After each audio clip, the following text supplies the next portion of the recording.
தமிழ்நாட்டுடைய பொதுப்பணித்துறை அமைச்சராக இருந்த நான் பார்த்து இரவு நேரத்தில் எப்படி நாம் செய்ய வேண்டும் என்று சொல்லி இது செய்யப்பட்டது. நான் பேசின ஏதாவது பேசணும். அந்த டேபிள் செஞ்சது நாங்க தான், மைக்கு செஞ்சது நாங்க தான், சேர் செஞ்சது நாங்க தான். இது மக்கள் வரிப்பணத்தில் செய்யப்பட்டது தமிழ்நாடு அரசால் என்பதை சுட்டிக்காட்டுகிறேன்.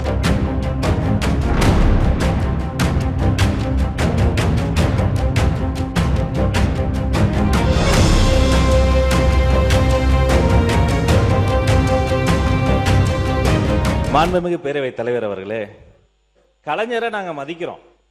தமிழ்நாட்டு வரலாற்றிலேயே நேற்று எங்கள் கட்சி உறுப்பினர் கூட அவர் பேரை சொன்னபோது எழுந்து நின்று வாஞ்சையோடு தாயுலத்தோடு அதற்காக வருத்தம் தெரிவித்த மனிதர்கள் அமர்ந்து கொண்டிருக்கிறார். மாற்று கருத்து இல்ல. தென்னாட்டு பெர்னாட்சானா அது அறிஞர் அண்ணா தான், தெற்கில் இருந்து உதித்த சூரியன்னா அது கலைஞர் தான், அது வேறு. ஆனா அதே சமயம் இங்க பேசும்போது அந்த டேபிள் செஞ்சது நாங்க தான், மைக்கு செஞ்சது நாங்க தான், சேர் செஞ்சது நாங்க தான், இது மக்கள் வரிப்பணத்தில் செய்யப்பட்டது தமிழ்நாடு அரசால் என்பதை சுட்டிக்காட்டுகிறார். அப்புறம் பெயர் மாற்றம் பல உறுப்பினர்களும் பல முறையும் சொல்லிக்கிட்டே இருக்கிறீங்க. நான் வரலாற்றை சுட்டிக்காட்ட ஆசைப்படுறேன். 96ஆம் ஆண்டுக்கு பிறகு முத்தமிழறிஞர் கலைஞர் அவர்களினுடைய ஆட்சி அமைந்த பிறகு இது அவர் பேசியது. ஒரு பெயர் மாற்றத்தை அவர் செய்தார். இது அவருடைய வார்த்தைகள். திரைப்பட நகர் JJ சிட்டி ஒன்று ஆரம்பிக்கப்பட்டது பற்றி உங்களுக்கு எல்லாம் தெரியும். கலைஞர் சொல்றார், இதன் பெயரை நாங்கள் ஆட்சி பொறுப்புக்கு வந்த பிறகு பொருத்தமான பெயராக இருக்கும் என்று JJ சிட்டி எம்ஜிஆர் திரைப்பட நகராக நான் மாற்றுகிறேன். கலைஞரே அறிவித்திருக்கிறார். பெயர் மாற்றம் என்பது காலங்காலமாக நடப்பது. அது மட்டுமல்ல, அம்மா பசுமை வீடு கலைஞர் கனவு இல்லமாக மாறுகிறது. அம்மா மருந்தகம் முதல்வர் மருந்தகமும் மாறி இருக்கிறது.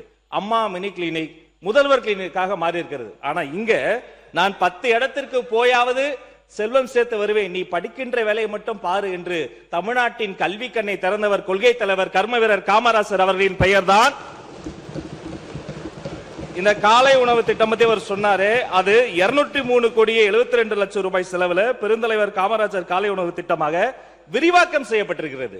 ஒரு குறிப்பிட்ட வகுப்பில் இருந்து பல்லாயிரக்கணக்கான குழந்தைகளுக்கு காலை உணவு விரிவாக்கம் செய்யப்பட்டு மேம்படுத்தப்பட்டிருக்கிறது. நான் சொல்வேன், இந்த திட்டத்திற்கு காமராசர் பெயரை விட பொருத்தமான பேர் உலகத்திலேயே கிடையாது என்பதை உறுப்பினருக்கு தெரியும். தமிழ்நாட்டுடைய பொதுப்பணித்துறை அமைச்சராக இருந்த நான் பார்த்து இரவு நேரத்தில் எப்படி நாம் செய்ய வேண்டும் என்று சொல்லி இது செய்யப்பட்டது. நான் பேசின ஏதாவது பேசணும். அந்த டேபிள் செஞ்சது நாங்க தான், மைக்கு செஞ்சது நாங்க தான், சேர் செஞ்சது நாங்க தான். இது மக்கள் வரிப்பணத்தில் செய்யப்பட்டது தமிழ்நாடு அரசால் என்பதை சுட்டிக்காட்டுகிறேன்.